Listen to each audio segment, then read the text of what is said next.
What's going on, guys? WhiteFox1225 here with another video, and today I'm doing my review of Homestead for the Elder Scrolls Online. Player Housing launched yesterday on PC, and I got to play it pretty much all day and then even some of today, and I really enjoyed it. If you play on console, it'll be coming to PS4 and Xbox One on February 21st, and if you're on the PC, like I said, you can jump in for free and enjoy it right now. Let me just start off this review by saying the housing system is pretty much everything we could have hoped for. The ability to decorate our house freely and place things wherever we want is so incredible, and I had really high hopes for housing, like really high hopes, and I feel like ZeniMax just reached them and even passed them in every way. First, I'm just going to start off by talking about the houses themselves. There's 39 homes in the game right now, and there's going to be more added with the Morrowind expansion, and I'm sure we'll also get some Crown Store exclusives and other houses along the way.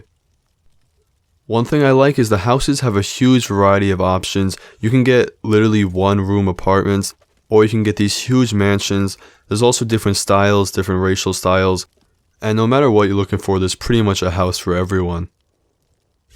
Like I said before, the prices vary quite a bit, and one small problem I have is the gold prices for the houses.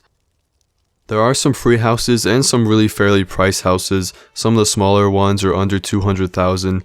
But once you get into the larger homes, especially the mansions, I just see it really hard for someone to ever buy them with in-game gold. The mansions, the 3 big mansions they have in the game, cost over 3 million coins, and I've never had anywhere even close to 1 million, so that price just seems unattainable for pretty much all of the player base. There just seems to be a really big jump in price when you go from the classic homes, which are like 100,000 to 200,000, which is pretty reasonable, I would say, and then you go to the large homes like the one I bought with crowns, and they cost over 1 million coin, and they're not even that much bigger. I think it's pretty weird that you have that jump in pricing when it's not really that much more house or more land that you're getting. I will say the crown prices on the other hand are extremely fair, especially if you have crowns saved up from your ESO Plus subscription like I did.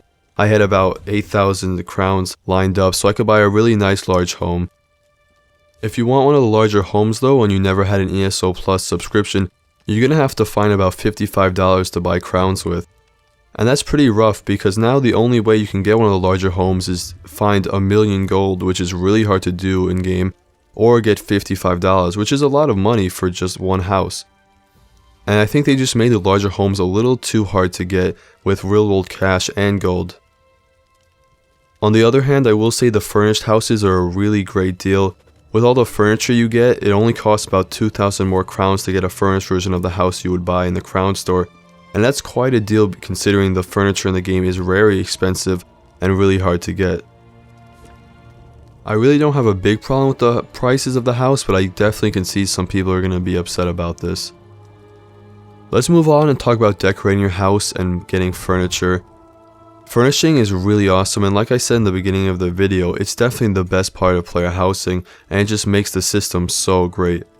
The housing editor lets you move around furniture wherever you want, and I mean wherever you want. You could put stuff floating in the air on the ceiling, and it gives you so much freedom, which is crazy for an MMO.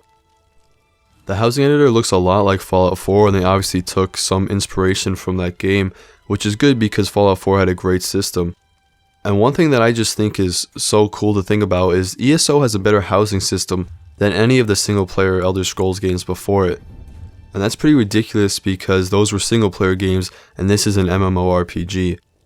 There's a good variety of items to use and a good amount of racial styles, which is something they improved from the PTS. That's something I complained about.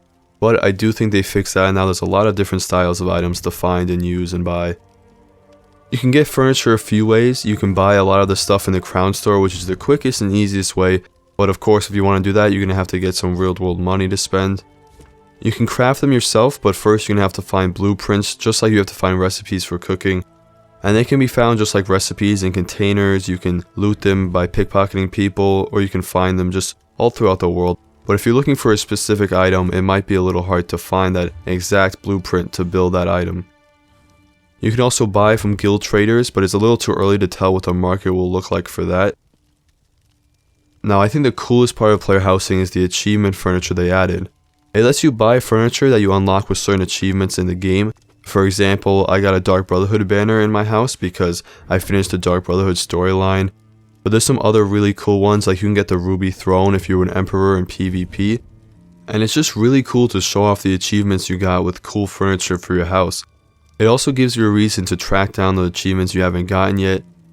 And it's just, for me, the best part of the update because you can take the cool things you've done in game and then you're rewarded by getting cool things for your house. For me, it's the best part of the update, and I see a lot of other people enjoying it already too.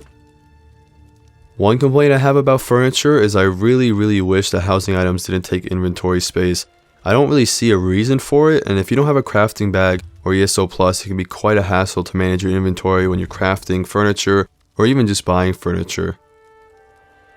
Keep in mind, furnishing your house probably won't be a quick process. I got in game with the mentality like, oh, I'm going to buy a house and now I'm going to decorate it with all this stuff. But it can be really expensive to decorate your house, especially for the average player.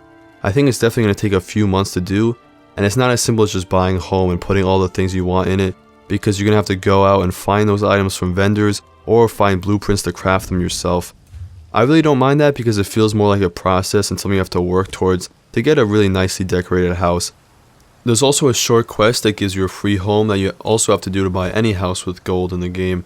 It's a fun quest, it even has some choices and funny dialogue, and I really enjoyed it, and it's cool that new players are going to get a small apartment to start off. The only other complaint I have is that placing furniture can still be a little buggy. It was really buggy on the PTS and they improved it a little bit, but hopefully they'll keep fixing that and it'll be all good soon. Overall guys, I'm really happy with the housing system they created. Overall, this is just another great step in improving ESO. I think everyone's going to be really happy with this housing update, and decorating my house is some of the most fun I've had in game in a while. It's obvious that ZeniMax took a lot of time making sure everything was perfect. They could have just thrown in a simple housing system, but instead we have things like the achievement furniture, a great housing editor, and all these different ways to get furniture and furniture crafting. They just really went above and beyond and created what I think is one of the best housing systems in an MMORPG of all time. So I'm really happy to have a piece of Tamriel to call my own, and I'm really happy with this update. Tell me below what you guys think. I'll definitely have more housing content coming soon, and hopefully one day I'll show you guys my fully furnished house. So if you want to see that, hit the subscribe button. If you guys liked the video, hit that like button. Thank you guys for watching as always, and I'll see you in the next one.